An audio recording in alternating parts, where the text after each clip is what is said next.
ಕಡಲೆ ಪುಡಿ ಮಾಡಲು ಹುರುಗಡಲೆ, ಅದಕ್ಕೆ ಬೆಳ್ಳುಳ್ಳಿ ಒಂದು 5-6 ಹಾಕ್ಬೋದು. ಕರಿಬೇವು ಒಣಗಿಸಿ ಇರಬೇಕು, ಹಸಿದು ಹಾಕೋ ಹಾಗಿಲ್ಲ. ಖಾರದ ಪುಡಿ, ಜೀರಿಗೆ, ಉಪ್ಪು ಎಲ್ಲವನ್ನು ಹಾಕಿ ಮಿಕ್ಸಿ ಮಾಡೋದು.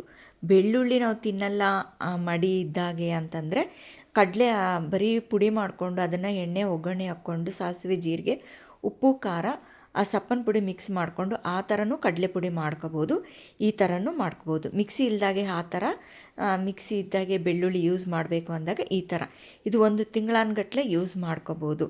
ಇದರಲ್ಲಿ ಸ್ವಲ್ಪ ಎಣ್ಣೆ ಹಾಕ್ಕೊಂಡು ರೊಟ್ಟಿ ಚಪಾತಿ ಜೊತೆಗೆ ತಿನ್ಬೋದು.